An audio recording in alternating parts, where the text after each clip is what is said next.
On the morning of early September 2025, Ukraine timed a coordinated strike so precisely that three 1,150-kilogram warheads and a swarm of kamikaze drones struck Crimean targets within the same minute.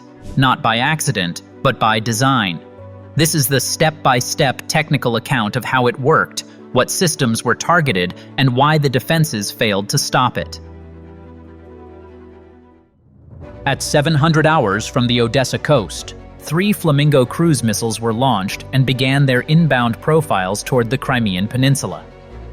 These were not light tactical missiles. Each Flamingo measured for this engagement as a heavy cruise platform with a 3,000-kilometer design range and a 1,150-kilogram warhead mass. The missiles were transported and prepared in daylight, visible during emplacement, a calculated risk that Kyiv accepted because the operational plan relied on exploiting a transient weakness in the adversary's decision loop, not on stealth at the transport phase. Russian planners, at that same moment, were executing what they assessed as an offensive posture from Crimea. Generals and staff were concentrating on an attack plan that created predictable traffic, routine patrol patterns, and a mental model of Ukrainian actions as primarily defensive. Ukraine inverted that expectation. The doctrine here was simple and exact. When an opponent commits to an attack, brief windows of vulnerability appear in sensor coverage and priority allocation. Ukraine introduced a deliberately small but decisive variable, a fraction of a second of misclassification and a slight misprioritization in the radar and command cycle, and built the strike around that window. The strike package consisted of 2 principal elements: the Flamingo missiles and UJ-26 long-range kamikaze drones. The UJ-26s served a suppression and disruption role, not to create a full blackout, but to impose short, precisely timed delays in the processing chain of coastal surveillance and air search radars. The operation timeline was choreographed so that the drones and missiles produced simultaneous pressure on Crimean air defenses. The first phase unfolded with the UJ-26s dispatched toward Crimean airspace. Flight time estimates placed the drones en route for approximately 45 to 50 minutes. Roughly 30 minutes after drone launch, 3 Flamingo missiles were fired at 5-second intervals. Each missile then transitioned to a terrain-following profile flying parallel to the coastline at low altitude. Flight parameters were conservative and redundant. Subsonic speed maintained around 950 kilometers per hour, triple redundant navigation using GNSS, INS, and radar altimeter, and digital terrain reference incorporated to ensure terminal accuracy in the event of GNSS denial. Redundancy was a core design choice. If GNSS were lost during the terminal phase, the missiles prioritized radar altimeter and digital terrain reference to maintain the low-altitude profile and hit geometry. That redundancy prevented a single point of failure from turning a precision strike into an off-target detonation. The Flamingo's fiberglass composite body and electromagnetic hardening reduced its vulnerability to electronic warfare, while its low radar cross-section at sea-skimming altitudes further compressed intercept windows. Concurrently, the UJ-26 kamikaze UAVs approached from northwest and northeast vectors. Each UJ-26 carried a 25 to 30 kilogram high-explosive payload and used GNSS plus INS for primary navigation with an optical reference backup. Their airframe construction minimized radar returns, and their flight speeds between 150 and 180 kilometers per hour placed them well inside the time margins the attackers needed to produce momentary processing delays in fixed antenna networks. Importantly, these drones targeted power distribution cabinets, waveguides, and field fiber junctions, the electrical and signal backbone, not the antennas themselves. The objective was not necessarily to destroy an array, but to degrade and delay signal processing and classification cycles at the operator and system level. When the first drone impacts occurred, the effect was surgical rather than catastrophic. A kamikaze UAV struck the power distribution cabinet of a 96L6AP radar detection node. The antenna continued to rotate and present a physical target, but the supply disruption and signal chain anomaly extended the identification and classification time on the operator's display. The system still showed returns, but their metadata and timing were inconsistent enough to introduce a present, no identity state and lengthen the recognition to decision cycle. Minutes later, another strike severed the waveguide of an MR-10M1 coastal surveillance unit. The antenna still spun, but its signal carrier was broken. In dense, layered network architectures like Crimea's, a complete blackout is impractical. The tactical goal instead was measurable delay. Those minutes of delay were critical. The layered defense reacted reflexively. Lower-tier point defenses engaged and downed 2 kamikaze UAVs, but 4 others reached critical cabins and power nodes, scattering the defense's attention and producing ambiguous tactical pictures across multiple sensor nodes. The small 25 to 30 kilogram payloads were targeted to cause nuisance damage to power and signal distribution lines rather than to remove radar apertures. That choice maximized the operational effect. A few seconds delay in automated classification is enough to alter intercept priority tables and degrade engagement timelines.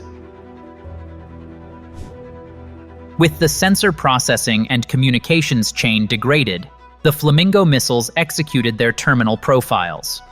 Each missile stabilized at ultra-low altitudes, between 15 and 25 meters AGL, hugging the coastline. At those heights, radar horizon geometry is unforgiving.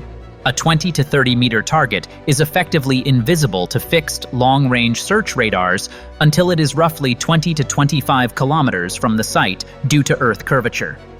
At subsonic speeds of approximately 950 kilometers per hour, the missiles presented small, slow Doppler signatures that could be blurred by coastal reflections and clutter. The combined geometry and timing turned high-end S-400 family systems from theoretically omnipotent interceptors into assets that could not reliably create a frontal engagement solution within the available window. Each Flamingo carried a warhead and fuse optimized for deep structural and functional effect. The 1,150 kilogram warhead deployed here was a delayed fuse penetrator designed to defeat hardened interior volumes and equipment racks, rather than to produce maximal external collapse. The idea was crushingly precise: breach the external shell and then detonate milliseconds later inside the volume to maximize overpressure within rooms, destroy power distribution racks, sever fiber and copper trunks, and otherwise kill the facility's command and communications functionality without necessarily reducing the exterior structure to rubble. Flamingo 1 was assigned to the command and communications node inside the Border Security and Intelligence Base in Armyansk. Approaching on a terrain-masked route, it held at 20 to 25 meters until the terminal phase. The outer concrete shell of the FSB facility remained standing after impact, but the delayed internal detonation severed the energy backbone and destroyed network backbones and rack systems in the command room. Field radio bridges went dark. Operators saw lit panels but no data flow. A particularly insidious failure mode because the presence of power and apparent normalcy can cause decision-makers to waste time debugging false positives on a live screen. The result is not only loss of capability, but also increased cognitive load and misdirected actions in the immediate response period. Flamingo 2 targeted the adjacent power distribution management point and field communications cabin in the same complex. The warhead again used the delayed penetrator profile to isolate and burn the field communications module and to extend the repair cycle from hours or days into weeks. A brief GNSS interference blip was recorded about 15 kilometers from the terminal, but the missile continued on INS, altimeter-assisted guidance and digital terrain reference, and when GNSS was restored, the navigation error bucket was reset automatically. Redundancy in guidance prevented a GNSS denial from converting into a miss. Russian point defenses attempted to intercept. Lower-tier systems engaged but failed to create an effective frontal intercept solution.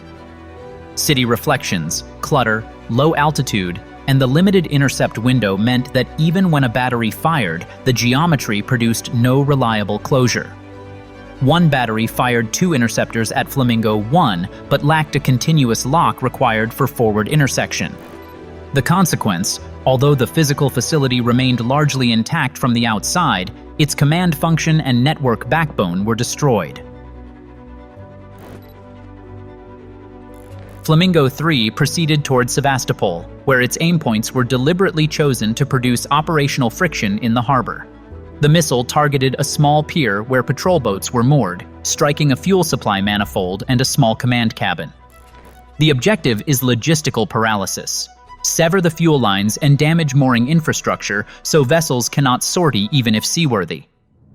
Flamingo 3 stabilized at 15 to 20 meters altitude for terminal impact. The internal detonation ruptured fuel lines, destroyed the cabin, and dislodged mooring piles. At least one hovercraft, identified by Ukrainian sources as an A-8 or A-25 PS-class vessel capable of carrying 8 to 25 personnel, suffered heavy damage after losing mooring and suffering hull fairing damage. The remainder of the patrol assets' refueling and sortie timelines were interrupted as the harbor fuel cycle collapsed. Operationally, that combination, functional defeat of the border command node plus physical degradation of local naval sortie capability, has asymmetric effects. The FSB base lost its ability to coordinate field units and maintain situational awareness.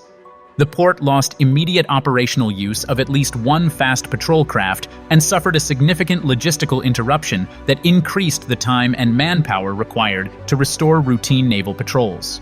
Those are effects that extend beyond immediate blast damage. They impose delays on sorties, complicate supply chains, and create windows for follow-on operations. Why could integrated air defenses like the S-400 family not prevent this? The answer is geometry and timing. Sea-skimming cruise missiles at 20 to 30 meters AGL present an extremely short detection window to fixed long-range radars. For a target at 30 meters, radar line of sight is limited to roughly 20 to 25 kilometers. At that distance, the missile is practically overhead. If a front intersection calculation, the engagement geometry determining lead and intercept points, cannot be computed within that brief window, defenders resort to rear chase intercept tactics that rely on probability clouds of interceptors. The Flamingo's slow, continuous profile and small RCS resembled a slow, small Doppler target within radar filters, and coastal multipath produced false tracks that broke continuous lock. That does not indicate the S-400 system is incapable. Rather, it demonstrates that under specific geometries and with synchronized sensor degradation, even advanced layered systems can be rendered ineffective for short periods. The Ukrainian operation accepted known risks. 2 kamikaze UAVs were lost to point defenses. One wave of drone strikes experienced a delay, and one 96 L6 AP element showed rapid recovery. GNSS jamming during terminal would have been catastrophic if guidance redundancy had not been in place.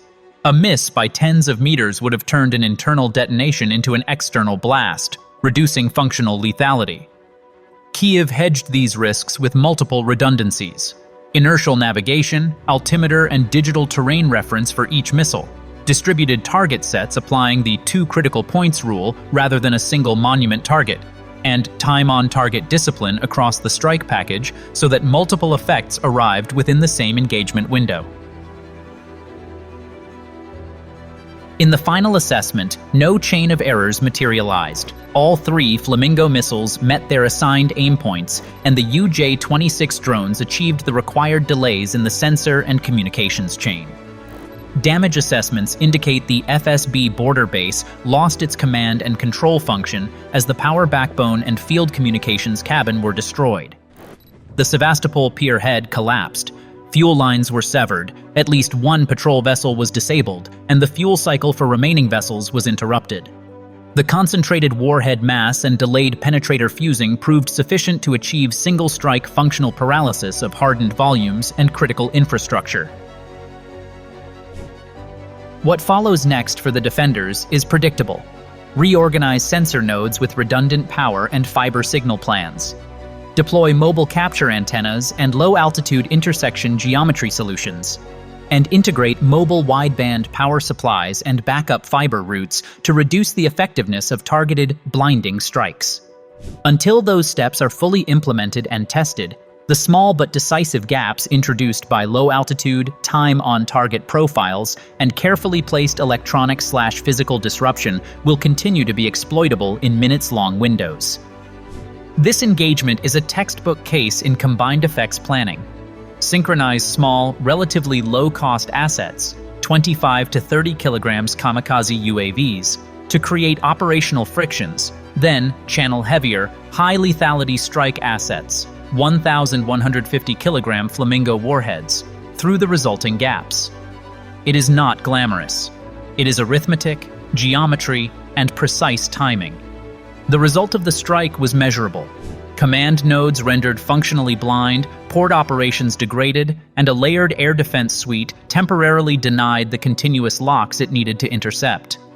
That is how 3 heavy warheads and a handful of drones produced effects far larger than their numbers would imply.